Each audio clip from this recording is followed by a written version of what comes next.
Hello, Firsties. This is Colleen. A lot of you have been wondering how to assemble your Lenten practice rock. And so I practiced with a couple of people on Sunday who hadn't yet put theirs together and got some really great tips from them. And I am going to show you how you can put this together if you haven't done it already. So first you want to pick one of these kits up in the back of the sanctuary. In each kit there will be a set of instructions. There will be 7 word strips that have the numbers 7, 6, 5, 4, 3, 2, 1 on them, paper clipped together. So take the paper clip off of that. You will have a rock. Some of them are small, some of them are big, but it doesn't matter. Just pick one that you, as a family, think will be a good one, or you in your practice group, or just you. And then we have 7 colors of string. It doesn't matter which order you put these in, unless you really, really want to match what's going to be showing up on the rock in the sanctuary on Sunday a little bit. And if you do want to do that, I'm going to show you how to do that right now. So we're going to start with the last week, with Holy Week. So Holy Week is your outside sheet of paper on here, and you can either use knots, or as I did with mine, I just wound and wound until I just tucked in the string. So I'm going to start with my white piece of thread for that week, and I am just going to tie it in with a simple knot, kind of like you're tying your shoes. So you're just going to put the string on 7 with the white. So I have that set aside, and I want that one closest to me. And I'm going to do the same with my other strings. So the next week up from that is purple. As we get ready for Holy Week. And you're going to put that through a hole in your sheet of paper. And it doesn't matter, you can tie it really close to the top if you're winding. If you're going to tie, it would help to have about 2 inches of string left over. And then set that one a little further away from you. And just keep on going. So the next color from that is yellow. No, never mind, green, if you're going to match the sanctuary rock. And I will put that on number 5, strip number 5. And here we go. So I'm just tying a knot onto the piece of paper so I can remember which one goes where. And you don't have to double knot if you don't want to. And keep the rock close to you. And number 4, you want to be yellow.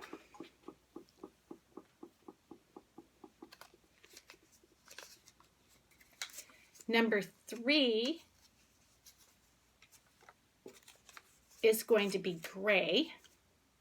And that is this week. So if that's where you want to stop, you can totally stop there. Unless you really, really want to go through all the questions and unbind the rock like you were doing this on week 1. But if you're just starting now, you can end with week 3. So week number 1, we talked about inner struggles. And week number 2, we talked about ableism. And so you can just look at those, maybe journal about them or talk about them with your family, but you don't necessarily have to wrap them on your rock to feel like you're with everyone in the congregation. So I am just going to put in, so that's blue and red. those were the weeks that we had, the colors we had on the rock in the front. So red was with inner struggles and blue was with ableism. So I'm going to do my last one here, putting number 3 on, and I'm just leaving about 2 inches with my string as I'm putting this through the hole. And again, the real reason we just have different colors is so you can tell which string to take off first. But I'm also going to show you a method to do this if you have somebody in your family or who struggles with vision. And this is a way that you can do this so that it's easier to keep track of which string goes on where. So you're going to start with week 7, and you're going to fold that one in half. That makes this a little bit easier on the winding, I've found. So if you set number 7 down on top of your rock, and then just take the string and wind, wind, wind. So I'm winding away from myself, but you can also wind towards yourself. It really doesn't matter. Now, as I'm getting next to the end of my string, I have a choice. I can tie it to this end that's here on the sheet of paper, or I can lift one part of the string. Let me get close so you can see this. I can lift one part of the string and just tuck it down inside of it. So I lift one part of the string and I wind it a couple of times around that. And that way it should stay, but I don't have to. So this first time that I'm winding it in a horizontal facing direction with my rock. So I went on the less wide side. So now with my next string, with number 6, I am actually going to do this like it's a cross. So I am going to take my string, fold the paper in half, and you start with the end that has the paper. We're wrapping the paper onto the rock. And fold the word in and keep your number on the outside. Now you can choose whether or not you want to have that be on the same side as the other strip of paper, or if you want to have that be on the opposite side. It doesn't matter. You can do it however you want. So I am going to put it on top of my other piece of paper. And now I am going to wrap in an opposite direction. So I'm going to wind away. I'm actually winding towards me this time. You're winding the string around the rock, and then you can either tuck or you can tie. I think tucking is a lot simpler, especially if you're working with young children. So if you see a little piece of string still sitting out from your piece of paper, you can tuck that in as well. It'll look a lot neater. So now I'm going to go back in the same direction that I did my first word strip, number 7, and I'm going to do number 5 with the green. So I fold that in half, and I put that on top of my other strips of paper. And now I'm just kind of winding it so that you can still see my purple, but you can go straight on top of your purple if you want to. But the big thing is you want to make sure that you're putting this in a way that you can still see it. Oh, and here I go.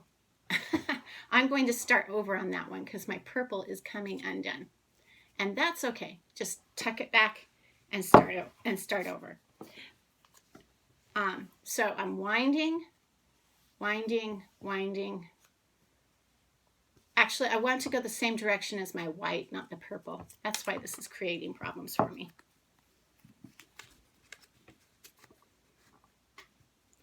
Okay, so I'm going to wind. in the same direction as I had the white string.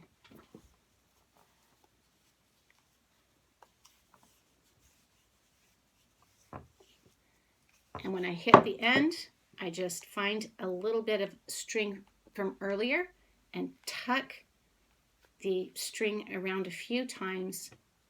This isn't knotting, it's just winding it around. You can also knot it to the other piece of string if you'd rather, if it would make you feel more secure. I'm going to number 4 with the yellow.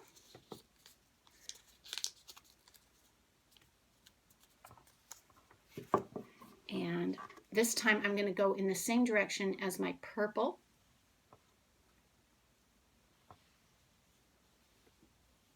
And it does help to put it over the top of the other yarn, just because you have a little bit more friction there. If you have a really smooth rock, you may encounter less friction, and it may actually be harder for you. So you can always swap your rock out for something easier if this is challenging for you. And then we're going to go to the gray strip this week. And I'm going to go in the same direction as my white and green.